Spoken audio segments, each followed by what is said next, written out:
So I'm joined now in Mission Control Houston by somebody who's pretty familiar with what this spacewalk is going to entail, NASA astronaut Doug Wheelock.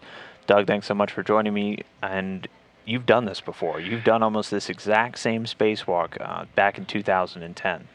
Yeah, absolutely. It's a little bit different failure that we're experiencing this time around, but the spacewalks to remove this old pump module and replace it with a new spare is exactly the same as what we did in 2010. So we had a lot of lessons learned back then, and so we've implemented those changes into our procedures in the way that we prepare our suits and our tools, and so we'll be ready to go on Saturday. And so obviously a lot of similarities. So it really is identical. Are there any differences?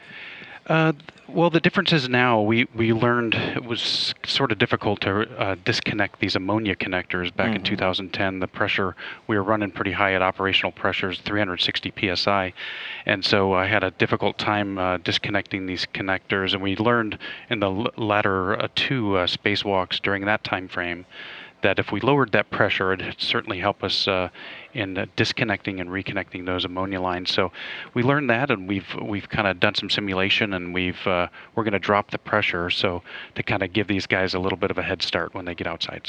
So some lessons learned already. So this is a spacewalk that wasn't planned. This is an unplanned spacewalk. So I imagine there's got to be a lot of stuff to do on orbit just to get ready. I mean, what have the crews been doing over the last couple of days to try and prepare? Yeah, that's right. We refer to it as a contingency spacewalk, and so the skills really though are fundamental, and we practice all of these skills, just rehearse them over and over again in the pool, and the crew has done these particular skills, and so the skills are the same. But space always has surprises for us, especially when we go outside. A lot of this mechanical hardware that's operating outside is bombarded with all kinds of little micrometeor, little tiny flecks, and also the radiation outside and the temperature swings that we have in day and night passes. These mechanical devices don't operate like they do here on Earth or underwater in the pool. And so we try to simulate those malfunctions and prepare the crew to face those should they occur when they get outside. And we actually have some video from your last spacewalk. Maybe you can walk us through a couple of the procedures. And sure. I'm pretty sure there's a good example of you see running here, into something you don't expect. The robotic arm is moving into place, and you can see, you'll probably see some what looks like snowflakes in some of these views, and that's ammonia that's kind of leaking out of this system. And you'll see that there are 3 large connectors and 1 small connector that they're going to have to disconnect and then reconnect to the new pump module. And here I had to I have a makeshift hammer to try to break the ice off of this connector, the ammonia formed ice inside that cavity. There you can see a little bit of snow flurries there, and there you can see the ammonia leaking out of the connector as well. We think that we've got a good solution to this now, where we can lower that pressure and give us a little bit of a better chance of success on the first run. Disconnecting these connectors. This pump module is really a big piece of hardware. It weighs about 800 pounds, and although everything is weightless in space, it still has mass, and F still equals ma in space, and so when you're moving this big kind of double-door refrigerator-sized piece of hardware around, the mass distribution in the thing is not symmetric, and so it's got some interesting handling qualities that we also simulate in our virtual reality lab here in Houston.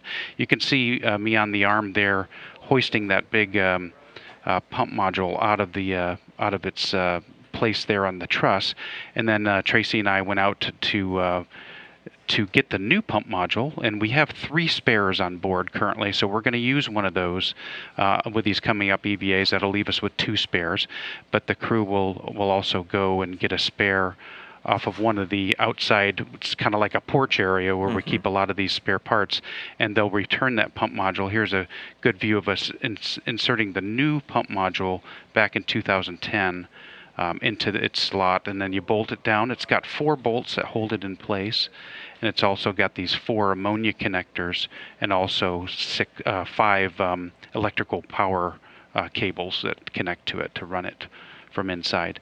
And then You saw that we were coming, that last scene, we were coming back into the airlock, and part of what we have to do, we have to be ready for, is to, if we get ammonia on these suits, we really we do what we call is a bake out, and so we try to stay into the sun for a period of time, and we have smart people on the ground that kind of calculate how much ammonia came out, how much could have contacted the suits, and how long we should stay in sunlight to let that sublimate to space, so we don't bring drops of that ammonia inside of the space station. Yeah, probably wouldn't make for a good atmosphere. Bunch of ammonia floating around.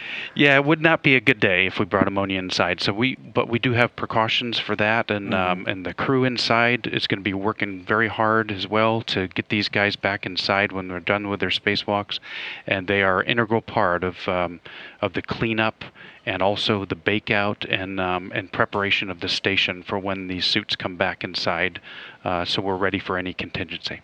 And so you're kind of one of the resident experts on this, having done it before. So, and you're going to be pretty closely involved in these upcoming spacewalks as well. What's your role going to be here in Mission Control? We've had just teams of people working here at Johnson Space Center to get the crew ready and get the vehicle ready and the suits ready as well. And so for all three of these spacewalks on the Capcom console, which is the capsule communicator console here in Mission Control, just sits just to the right of the flight director, who is in charge of the control room at the time.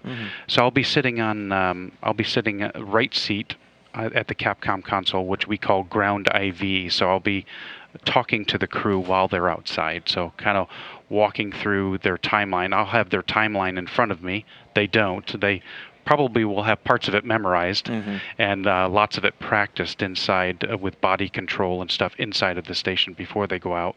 And we also have mock-ups of the fluid connectors inside the space station so they can practice moving these bales and operating these connectors. So I'll be sitting and talking to the crew, and hopefully we'll have a smooth day on Saturday as we disconnect these lines from the old pump, and we'll walk them through their timeline. Did you get a chance to teach them that hammer technique at all?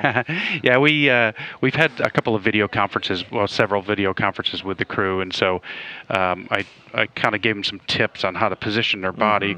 Part of probably the greatest nuance when you're outside working, especially, is to get things in a comfortable work area, because the suit is kind of bulky and it's pressurized, and so it'll work against you. And when you get in a wrestling match with your suit, the suit's going to win.